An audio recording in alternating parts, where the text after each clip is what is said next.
Mesdames, Messieurs, bonsoir et merci d'honorer ce rendez-vous de l'information sur Equinox Télévision. À la une de ce journal, calendrier électoral, comme en 2012, l'on s'achemine vers un report législative au Cameroun.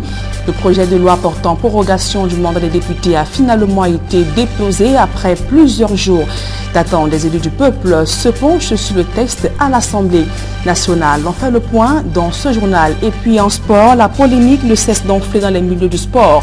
Autour de l'arbitrage vidéo au mondial Russie 2018, le refus d'accorder un pénalty au Nigeria est venu relancer le débat sur les chances des nations africaines à pouvoir remporter un mondial. Voilà pour le sommaire.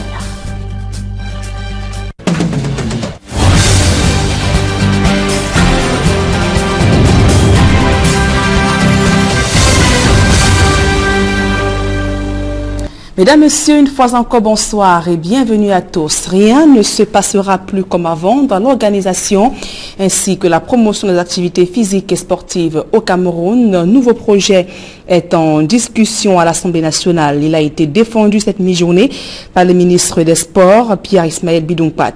Le projet de 109 articles met en place une régulation sportive de troisième génération et jette les bases d'une politique sportive et tout en assurant une complémentarité harmonieuse dans le droit sportif interne, celui issu des fédérations nationales et droit sportif international. Écoutons à présent cette réaction du ministre des Sports, Pierre-Ismaël Bidounkpat, au micro d'Equinox Télévision. Car comme vous le savez, il y a eu la charte de sport de 1996 qui représentait l'essentiel des textes de première génération et le mode d'adhésion laxiste avait montré ses limites. Ensuite, il y a la loi de 2011 qui constitue le texte essentiel de deuxième génération. La praxis a permis de déceler en celle-ci des manquements au regard de l'évolution contemporaine des sports. Le projet de loi que nous avons défendu à l'Assemblée ce jour apporte toutes les réponses appropriées aux difficultés relevées et en guise d'innovation, nous dirons qu'il y en a trois. La première, elle recadre l'organisation des activités physiques sportives au plan pratique et surtout contribue à assurer le développement harmonieux de ces activités-là. Deuxième innovation, il s'agit ici de la coordination rigoureuse de l'ensemble des interventions des acteurs du mouvement sportif national en ce qui concerne le respect des droits et devoirs. La troisième innovation, c'est tout simplement la promotion des équipements et infrastructures sportives, leur gestion rationnelle, surtout en cette période où le gouvernement est engagé dans un vaste programme de construction et de réhabilitation des infrastructures sportives, particulièrement qui vont abriter la CAN Total Cameroun 2019. Toujours à l'Assemblée nationale, longtemps annoncé, le projet de loi portant prorogation du mandat des députés a finalement été déposé après plusieurs jours d'attente. Et parmi les raisons évoquées pour justifier ce report, le gouvernement avance des difficultés financières, matérielles et techniques pour pouvoir organiser tous ces scrutins prévus cette année au Cameroun. Guizogo pour plus de précisions. Le projet de loi relatif à la prorogation du mandat des députés d'une année supplémentaire a fini par atterrir sur la table des parlementaires à l'Assemblée nationale. C'est une brève séance plénière qui a permis aux députés de faire connaissance avec le texte qui leur permettra de rester 12 mois de plus à l'hémicycle de Ngouaikele. Dans l'exposé des motifs de ce projet de loi, le gouvernement argue que le calendrier électoral laisse apparaître que les mandats du président de la République, des députés et des conseillers municipaux arrivent à leur terme entre le 15 octobre et le 3 novembre 2018. Dès lors, soutient le gouvernement, la tenue de ces trois scrutins entraînera le chevauchement de ceux-ci si le corps électoral était convoqué selon les termes de la loi dans la période juin-juillet. S'appuyant sur ces éléments, le gouvernement convoque l'article 15, alinéa 4 de la Constitution du 18 janvier 1996 qui stipule qu'en cas de crise grave ou lorsque les circonstances l'exigent, le président de la République peut, après consultation du président du Conseil constitutionnel et des bureaux de l'Assemblée nationale et du Sénat, demander à l'Assemblée nationale de décider par une loi de proroger ou d'abroger son mandat. Vraisemblablement, le temps mis avant l'arrivée de ce projet de loi acté depuis longtemps aura été observé pour éviter la polémique qui avait enflé lors de la mise en place du Conseil constitutionnel. Déjà pratiquement avec la tête à leur avenir politique, les députés vont devoir se remobiliser pour un an encore.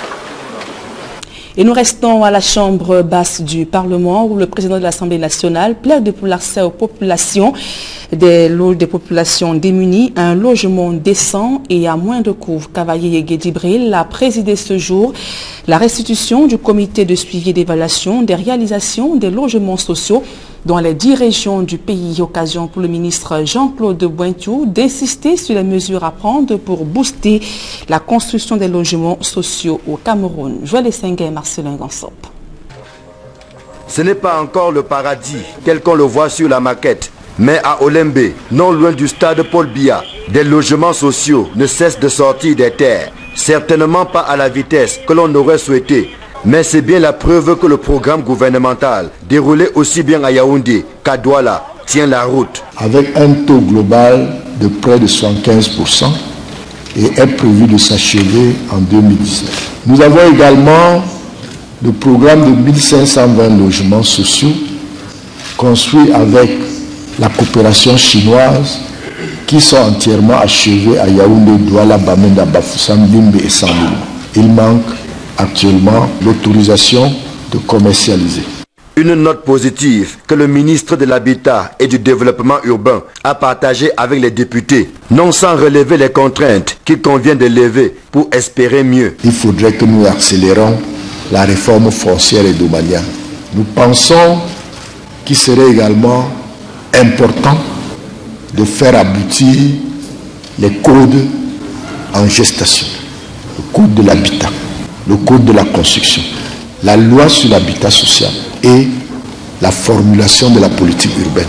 Il y aurait également lieu d'accélérer la création du Conseil national de l'habitat et du développement urbain. Et enfin, accélérer la restructuration de nos sociétés d'État, qui ne doivent plus être comme les ministères, mais des sociétés opérationnelles. Au nom des populations dont ils sont les porte-parole, les députés, par la voix du président de l'Assemblée nationale, ont émis le vœu de voir les Camerounais démunis accéder à un logement décent et à moindre coût. Une vision partagée par Jean-Claude Bointou, pour qui les logements actuels ne sont pas à la portée des cibles que sont les étudiants, les personnes handicapées, les réfugiés et autres personnes ayant un faible pouvoir d'achat. Aussi est-il devenu impératif de prendre des mesures qui s'imposent. Au plan financier et fiscal, nous pensons qu'il serait mieux d'accélérer ce fonds spécial pour l'habitat et de mettre véritablement un marché hypothécaire pour l'immobilier. Les enjeux dans le secteur de l'habitat sont donc cuisants et criards au regard du déficit à combler, qui était d'1 million de logements en 2011. Avec une progression d'au moins 100 000 logements par an. Que de défis.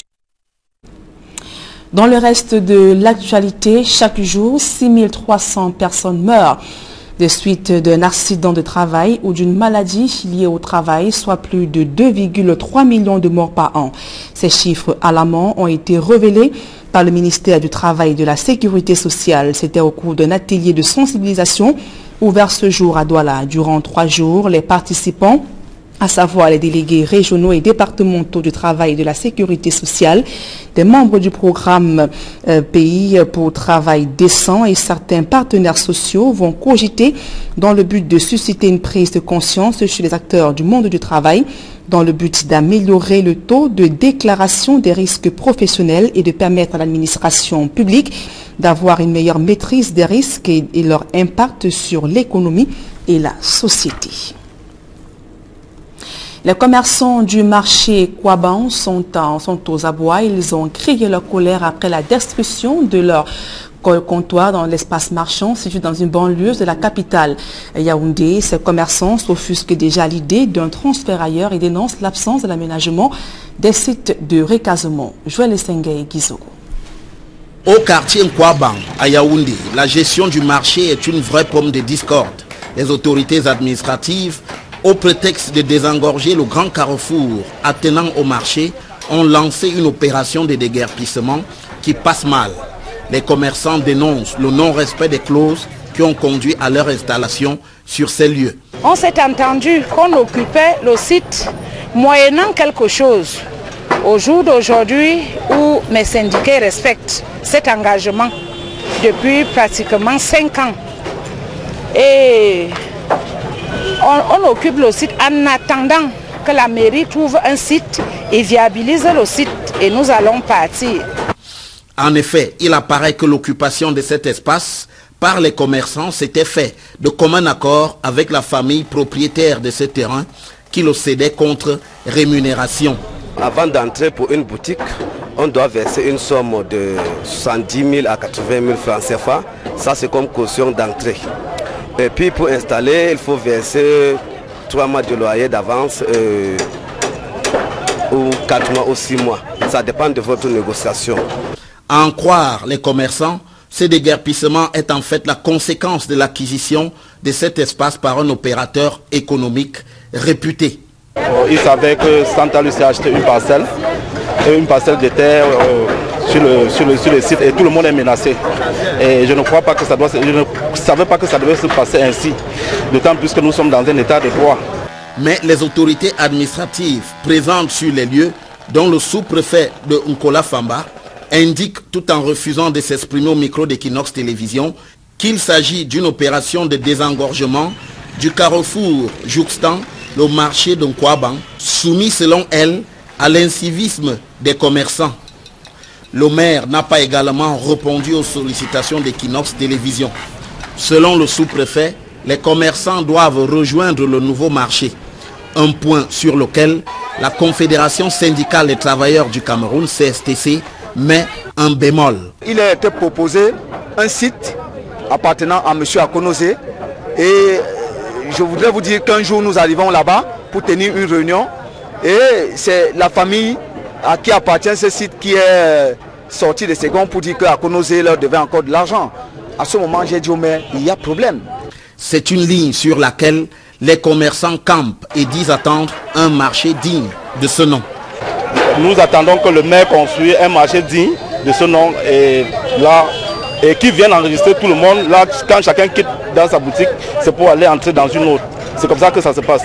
En Nkwabang, à l'image des embouteillages monstrueux du carrefour de ce quartier, la situation du marché reste des plus incertaines. Dans le département du Mungo, les planteurs de cacao de la ville de Loum sont confrontés à d'énormes difficultés au quotidien qui plombent l'essor de leur activité, entre autres freins, le mauvais état des routes, le manque de moyens pour assurer une bonne production et pour booster la filière. Ces planteurs viennent de recevoir 20 000 plants de cacaoyers. Jacquino Molon, Julien Berthe-Bissaï. L'on tendait déjà vers la baisse de la production cacaoyère dans la ville de Loum et presque dans le Mungo, suite à un découragement des planteurs et le mauvais état des routes. Impossible pour plusieurs d'entre eux de concevoir des pépinières faute du manque de formation. Dans le but de relancer cette filière, plus de 20 000 plants de cacaoyers ont été distribués à plus de 100 jeunes de la ville. On s'est rendu compte qu'à un moment donné, que les gens étaient un peu découragés de s'intéresser à la filière cacao. Et nous, dans notre politique, avec des petites formations qu'on a eues avec les encadreurs du Minadère, a pensé à un moment donné qu'il fallait qu'ils s'impliquent en produisant des plants améliorés de cacaoyers pour pouvoir permettre aux producteurs d'augmenter la superficie des champs. Une initiative appréciée des autorités administratives qui, reconnaissant les insuffisances des pouvoirs publics, invite les âmes de bonne volonté à leur emboîter le pas. Il faut que nous-mêmes, les citoyens, nous soyons conscients de ce que les besoins des populations sont énormes. Ces besoins évoluent en fonction du progrès de la société. Je crois que tout le monde joue sa partition et de cette manière, nous allons véritablement accompagner les pouvoirs publics qui, depuis les années 80, comme je l'ai dit, n'ont plus assez de moyens pour résoudre tous les problèmes sociaux. Les planteurs, qui apprécient également ce don, lancent un cri de détresse à l'endroit des pouvoirs publics. Que l'État nous soutient avec les engrais, les produits phytosanitaires et puis l'entretien de la route. Des doléances qui méritent réponse. Et parlons à présent des 11e journée nationale du management, débutée ce jour au siège du JICAM à Douala. L'édition 2018 donne une place de choix au digital qui permettra aux entreprises d'être plus performantes. Reportage. 11e édition des Journées nationales du management s'est ouverte ce 27 juin 2018 au siège du JICAM. Organisée comme depuis le départ par le PANES, l'édition de cette année regroupera pendant 3 jours des experts du management et des chefs d'entreprise. Les travaux s'articuleront autour du thème gestion de l'information, prise de décision et suivi d'exécution, avec en bonne place l'utilisation du digital. Nous parlons de gestion de l'information. Vous savez bien qui dit information, dit outils de collecte, de traitement, de sauvegarde et de sécurisation de l'information.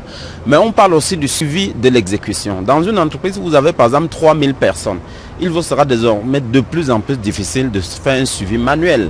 Il faut donc utiliser le digital. C'est la raison pour laquelle le digital est au cœur du système d'information, du système de prise de décision et de suivi de l'exécution pour le convertir en résultat. L'information, s'il vous plaît, est au cœur de la décision et la bonne information permet à l'entreprise de prendre de bonnes décisions. La bonne décision permet à l'entreprise de s'ajuster et d'être performante. Dans la leçon inaugurale, Philippe Camille Akoa, directeur général du FEICOM et président de cette édition des Journées nationales du management, pense que la réussite de toute entreprise repose sur la prise de la bonne décision, la mise en œuvre de cette décision et la bonne planification. Il précise que l'entreprise, qu'elle soit publique ou privée, doit respecter la discipline et le travail bien fait. Toute entreprise, qu'elle soit publique ou privée, doit être créatrice de valeur. Une entreprise qui ne crée pas de la valeur n'a pas de raison d'être. Et aujourd'hui, il faut bien comprendre que ce soit une entreprise publique ou une entreprise privée, il est demandé aujourd'hui aux entreprises publiques d'être des entreprises performantes. Donc ça veut dire qu'elles doivent pouvoir mettre sur pied un ensemble d'outils et avoir un ensemble de connaissances donc pour pouvoir être compétitives. Dans un contexte de crise économique dans laquelle les entreprises ont perdu leur capacité de résilience, 2 facteurs sont à prendre en compte pour leur relance. 2 facteurs aujourd'hui se conjuguent. La transformation digitale qui change les fondamentaux de l'économie. D'autre part, l'ouverture aux APE qui change également les fondamentaux de l'économie. Et il revient aux entreprises de comprendre que ce n'est pas une histoire passagère. Ce n'est pas une partie, c'est pas un match qui va se jouer et se terminer. En fait, c'est profond. Et il faut donc faire une remise en question totale de la manière avec laquelle on planifie du secteur d'activité, du marché, s'intéresser aux habitudes de consommation des clients, s'intéresser aux stratégies des différents clients, fournisseurs et concurrents dans l'environnement pour que l'entreprise puisse elle-même s'ajuster et s'adapter à un environnement qui est en perpétuel changement. L'affluence des chefs d'entreprise présents à cette édition se justifie par la pertinence du thème. Pour créer une entreprise comme ce que je suis en train de vouloir faire, il faudrait avoir une base. Et quand je vois le thème des JNM, c'est fort révélateur. Alors donc, je me suis dit, pourquoi ne pas m'inscrire et pourquoi ne pas venir suivre ce séminaire pour pouvoir mettre en place ce que j'ai comme projet. L'édition 2018 des Journées nationales du management s'achève le vendredi 29 juin 2018. L'actualité hors de nos frontières à présent, crise migratoire. Plus de 6 000 migrants ont été secourus depuis le début de cette semaine au large des côtes espagnoles. L'Espagne, 3e porte d'entrée des migrants en Europe, a vu le nombre des arrivées doubler depuis le début de l'année 2018 selon l'OIM. Des précisions dans ce reportage de nos confrères d'Euronews. Depuis le début de la semaine, plus de 600 migrants ont été secourus par les services de sauvetage en mer espagnols. Beaucoup tentent la traversée à bord de petites embarcations. Ceux-ci ont été débarqués dans le port d'Algeciras en Andalousie après avoir traversé le détroit de Gibraltar, le trajet le plus court entre les continents africains et européens. Je savais que je pouvais mourir, mais Dieu sait que dans ma vie, jusqu'ici, je n'ai rien fait de mal. Je pense que les gens qui veulent fermer les frontières ont tort, parce que les migrants ne viennent pas ici pour faire du mal. S'ils viennent ici, c'est pour avoir une vie meilleure.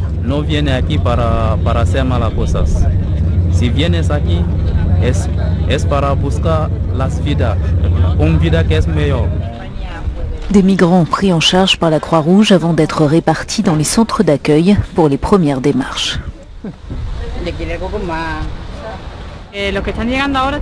Ceux qui arrivent actuellement arrivent en bonne santé. Nous n'avons pas observé beaucoup de cas d'hypothermie ou autres. Dans les derniers jours, c'est vrai, des personnes étaient arrivées avec des brûlures, en particulier les Maghrébins, parce qu'ils viennent à bord de bateaux à moteur. L'Espagne, troisième porte d'entrée des migrants en Europe, a vu le nombre des arrivées via la Méditerranée doubler par rapport à l'an dernier, à la même période. Et toujours à l'étranger, cette fois-ci au Maroc, les manifestants du Irak, mouvement de contestation sociale, ont été condamnés à de lourdes peines allant jusqu'à 20 ans de prison. La chambre des criminels de la cour de Casablanca a rendu son verdict hier soir. Ils sont accusés de complot visant à porter atteinte à la sûreté de l'État, une fois de plus erroneuse. Malgré les protestations de leurs partisans, les 53 militants qui comparaissaient devant la cour d'appel de Casablanca ont tous été condamnés.